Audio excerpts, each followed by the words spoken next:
आपके साथ मैं हूं सबीना तामंग देशमुख। नंबर 1 चैनल के नंबर 1 शो कच्चा चिट्ठा में आप सभी का स्वागत है। कच्चा चिट्ठा में आज हिजबुल्लाह को लेकर एक पक्की रिपोर्ट। इजराइल ने अब इस बात को मान लिया है कि उसे महायुद्ध में दूसरा मोर्चा खोलना पड़ सकता है। लेबनान की तरफ से अचानक इतने हमले तेज हो गए हैं कि अब हिजबुल्लाह को रोकना उसके लिए जरूरी हो गया। गाजा में हमास इजराइल के 44 सैनिकों को खत्म कर चुका है, उनका खात्मा कर चुका है, तो वहीं अब हिजबुल्लाह भी चुन चुन कर इजराइल के सैनिकों को टारगेट कर रहा है।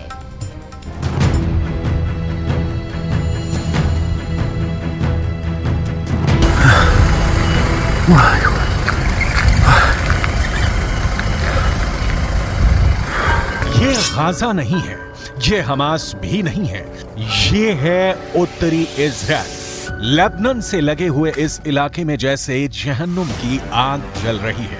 इजराइल अब लेबनान को गाजा बनाने की तैयारी में जुट गया है, क्योंकि हिजबुल्लाह ने इस हमले को अंजाम दिया है। इजराइल और लेबनान बॉर्डर पर हुआ यह हमला एंटी टैंक मिसाइल से किया गया है। दावा किया जा रहा है कि इस हमले में इजराइल के कई सैनिक बुरी तरह घायल हुए हैं।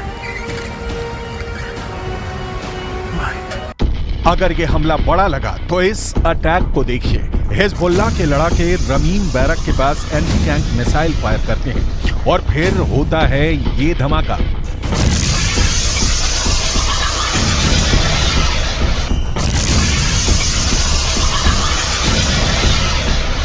इस वक्त लेबनान और इजराइल के बॉर्डर पर ऐसा युद्ध चल रहा है कि गाजा में हो रहे हमले छोटे लगेंगे। हिजबुल्लाह ने अपनी सबसे खतरनाक स्नाइपर फोर्स उतार दी है।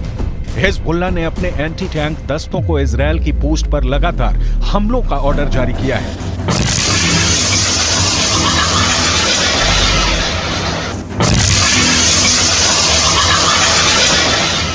इन धमाकों ने एक बड़ी गारंटी दे दी है। इन हमलों ने साफ कर दिया है कि अब इजराइल लेबनान को माफ नहीं करेगा। इजराइल के रक्षा मंत्री की बड़ी धमकी देखिए। מה שאנחנו עושים בעזה אנחנו יודעים לעשות בביירות. מה שאנחנו עושים בעזה אנחנו יודעים לעשות בביירות. इजराइल की वार्निंग बहुत साफ है। उसने जो हाल फिलिस्तीन के गाजा का किया है, यही हाल वो लेबनान की राजधानी बेरूत का कर सकता है। यानी इजराइल ने अब जो पहले गाजा का हाल किया है, वही वो बेरूत को दूसरा गाजा बनाकर करेगा। सवाल है कि इस युद्ध में कितने गाजा बनेंगे। हिजबुल्लाह का एक और हमला देखिए। हिजबुल्लाह ने इस वक्त इजराइल की नाक में दम कर दिया है। इजराइल को दूसरा मोर्चा खोलने के लिए मजबूर कर दिया है। हिजबुल्लाह इस वक्त इजराइल के लिए सबसे बड़ी टेंशन बन चुका है, क्योंकि हिजबुल्लाह ने साफ कर दिया है कि वो हमास के लिए अब कुछ भी करेगा और वो इजराइल पर हमले जारी रखेगा।